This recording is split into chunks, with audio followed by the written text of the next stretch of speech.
おはいえなし。7月24日、ファイナルファンタジー14第88回 PLL にて、バトルコンテンツに対する新たなコンセプトと、そのコンセプトに基づくディープダンジョンの新たな仕様について説明がありました。結論から言うと、個人的にはめちゃくちゃいいコンセプト、めちゃくちゃいい仕様やんけって思いました。で、なぜそう思ったか考えた時に、ヨシピーが話したことにただと同意するだけの部分と、ヨシピーは話してないけど、こういう面でもいいなと勝手に感じた部分があり、あとしょうもないんですけど、私の謎の悔しいポイントもあり、それぞれ皆さんにも共有したいと思ったので共有します。もぐこれしながらでも適当に聞いていただけると幸いです。早速本編どうぞ。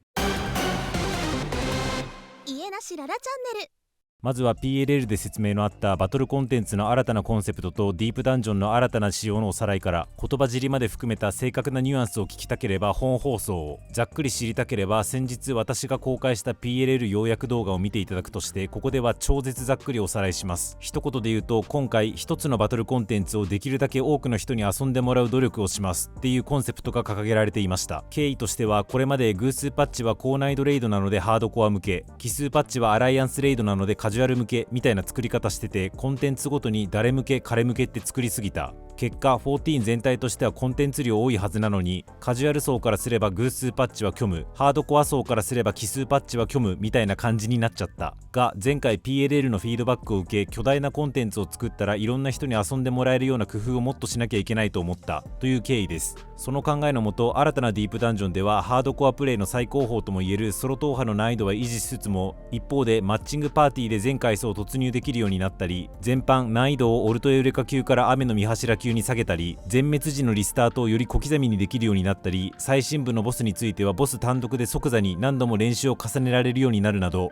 今まで以上にプレイヤーサイドに寄り添った仕様に変更。中でも斬新だったのが思想エミネントグリーフ透滅戦。最低15個最高40個の供物を捧げることで、供物の種類数に応じて HP や余ダメージなどの強さが変わったボスと戦うことができるというもの。さらに捧げた供物の個数に応じてギミックも変動し、最高40個の供物を捧げた時のギミックは絶クラス。ただ最高難易度で討伐した時の報酬も称号などの名誉中心で、具体的な物理アイテム目的で最高難易度を追い求める必要はないという仕様だそう。超絶ざっくりおさらいすると、こんなコンセプト、こんな仕様の話がありました。で、ここからは私の感想になります。まず一つのバトルコンテンツをできるだけ多くの人に遊んでもらう努力をしますというコンセプトについて、いや、これに反対する人いないですよね。それはその方がいいに決まってるやんけって。でもこのコンセプトってアウトプットだけ見ればそんなん誰も反対しないわっていう当たり障りのない言葉に聞こえるかもですけど、私は運営に対しめちゃくちゃ頼もしく聞こえました。というのも、先日のお気持ち表明動画で、私はコスモエクスプローラーを対象に多くの人を満足させるだけのコンテンツにコスモエクスプローラーがなっていないのが問題ではなく、コスモエクスプローラーが合わない人がコスモエクスプローラーに限らず全体のコンテンツの質量に対して満足できていないのが問題じゃないかと言いました。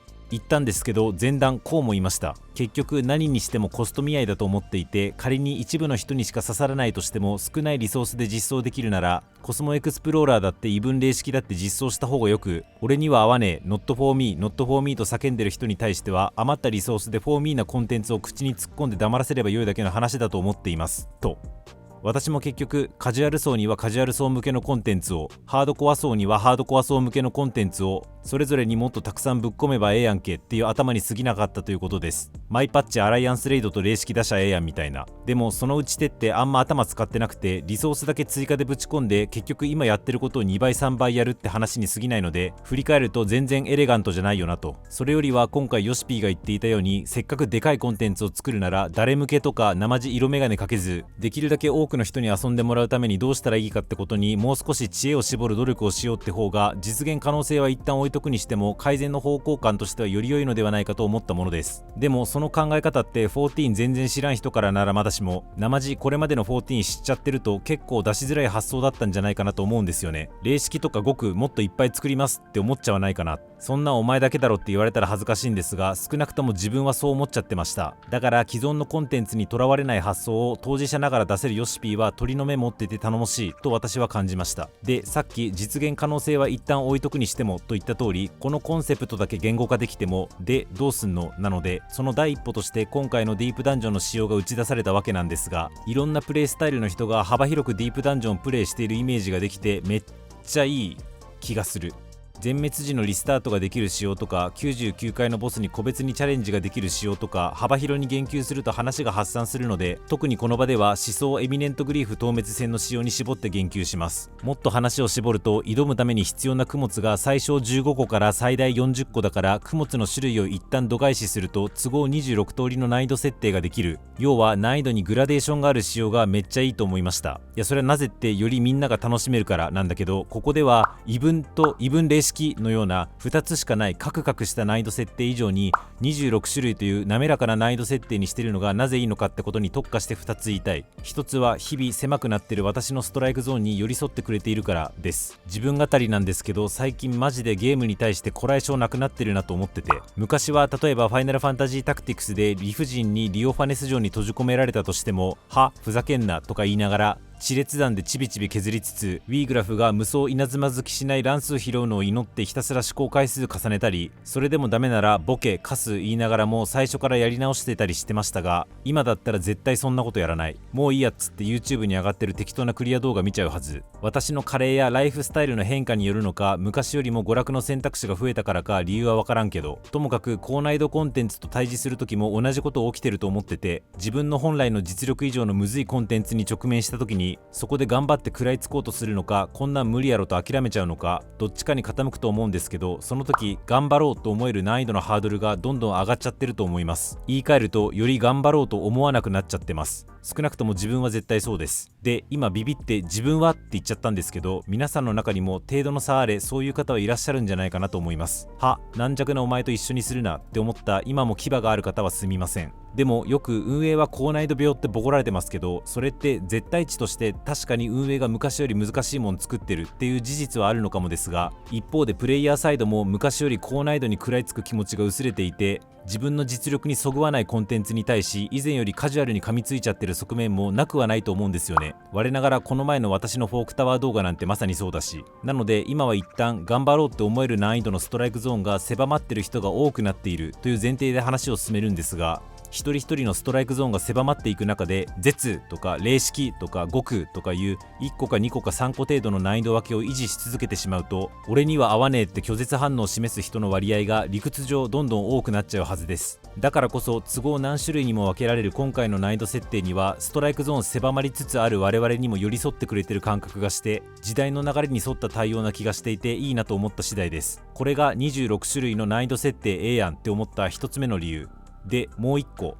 実はこっちの方がより言いたいポイントなんですが、難易度設定を細かくできた方がやらかしに対して柔軟でいいなって思いました。意味わからんと思うので少し言葉を重ねます。いきなり話が飛ぶんですけど、防災について考えるときによく使われる言葉としてロバストネスって言葉とレジリエンスって言葉があります。これちょっと専門の方が聞いたらイラッとすると思うんですけど、あえて乱暴に言葉の意味を説明すると、ロバストネスってのは起こさねえぞっていう考え方、レジリエンスっていうのは起きた時でも耐えでいけるようにっていう考え方です。例えば多摩川の氾濫という災害に備えようってなった時に、最強の堤防を作って絶対氾濫させねえからなって構える対策がロバストネスに基づく対策。そうは言うても想定を超える水位になっちゃうかもしれんから、いざ氾濫しても実害を抑えるよう日頃から避難訓練とかしとこうねっていうのがレジリエンスに基づく対策です。で、前者ももちろん大事なんだけど、今言った通りどんな悪いことだって発生確率をゼロにするなんて無理な話なんだから、ロバストネスだけじゃなくてレジリエンスも大事だよねってよく言われたりします。で、それが14の今回の話にどう関わってくんねんってところなんですけれども、運営によるコンテンツの難易度設定のところにバリバリ関わってくると思っていて、例えばバンマデンパンデモニウム煉獄編霊式4層、実装当初めっちゃ硬かったじゃないですか。ゴミ火力の私は無理っていうか挑戦すらしてなかったのは言うまでもないとして、あまりにも硬すぎて2周目でしたっけ、急遽調整が入った経緯があります。前提としてああいう難易度設定ってめっちゃむずいと思っていて、昔よりもジョブ数もスキルの数もさらにはコンテンツのギミックの幅も広がっているので、どんな組み合わせのジョブでも極端な有利不利が発生せず、かつ霊式が想定するプレイスキルを有する一定割合がいい感じにクリアできる難易度設定って昔以上に難しくなってると思います。だから難易度設定を絶対ミスらないよう超時間かけてテストプレイしまくるっていう、まさにロバストネスな対策も当然大事だとは思うんですけれども、そうは言ったって今後も煉獄編4層のようにやらかすことだってあると思うんですよね。それれに煉獄編4層ほど極端じゃないにしても、今回のクルーザー級で特定ジョブがハブられるとか、私自身正直あんまりその事象をやらかしと言いたくはないんですが、世間からはちょっとやらかしと評価されることは現に起きてると思います。ただ運営がちょっとやらかした時も、こっちで難易度設定が細かくできるのであれば影響をゼロにはできずとも抑えることはできると思ったんです。運営がやらかして難易度辛くなっちゃった時に、それが煉獄編霊式4層という単一の難易度しかなければ、特定ジョブをハブられてそもそも練習すらできず、結果そのコンテンツを一切味わえない一方、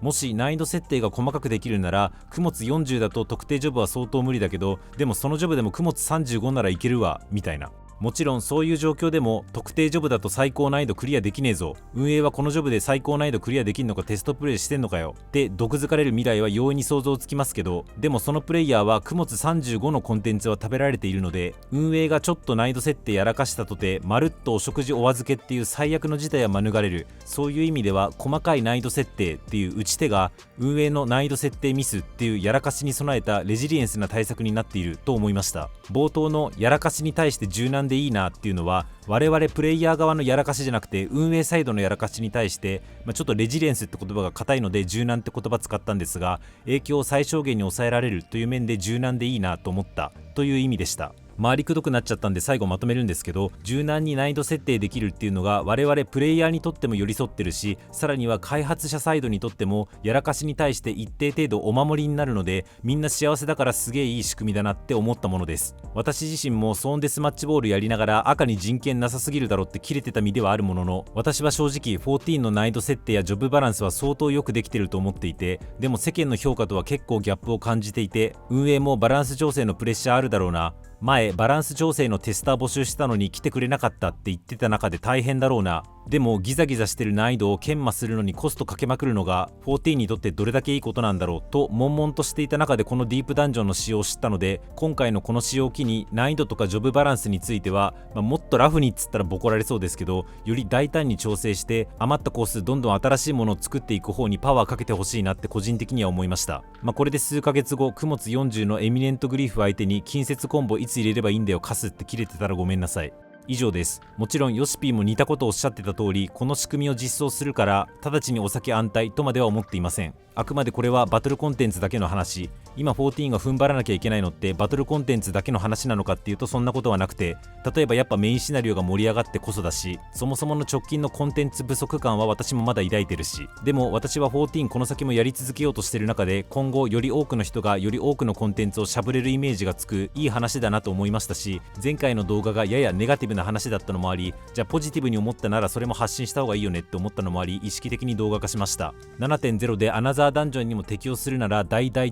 賛成ですね。極端なこと言うけど絶にも適用してほしいぐらい、ミスったら火ダメゾウデバフがぴょこっとつくぐらいのノリでハロはやってみたいな。最後にこれは完全に独り言、このようなコンセプトや仕様の案出し、ワンチャン自分でもかすったもん出せた未来あったのかなと勝手に悔しがっています。というのも今やってるゲームですごい似たバトルシステムがあったんですよね。そっちは自分にあえていろんなデバフをかけていって同じコンテンツをどれだけクリアできるか挑むっていう感じのコンテンツなんですが、難易度にグラデーションつけて同じコンテンツをできるだけ多くの人に遊んでもらうっていう思想は同じです。私は別ゲーをプレイする目的としてゲームに関する見識を広げたり、14の良いところや逆にこうしたらいいのにって思うところを認識するためにやってる側面もあるんですけど、まさにちょうどいい横展開できる話だったじゃんとってなりました。もちろんゲーム開発のプロでもないのに思い上がるなというか、そもそも誰もそんなことお前に期待してないからっていうのは分かっています。ただ先般のお気持ち動画レベルの話にとどまらず、さらに踏み込んだ具体策まで提案して、踏み込んでいるがゆえにあらが目立ち界隈に叩かれて、でもその後ヨシピーから今回のような似たコンセプト似た仕様が発表されて、ほら俺の言ったこと取り入れてるやんけってどやれたらくっそ気持ちよかっただろうなっていうだけの一動画投稿者としてのエゴでした。今回のコンセプトやディープダンジョンの仕様、私の所感に対する意見感想等ありましたらコメントお願いします。ちなみに自分ちょっとポジティブ方向に盲目になっちゃってるかもと思ってる側面もあり、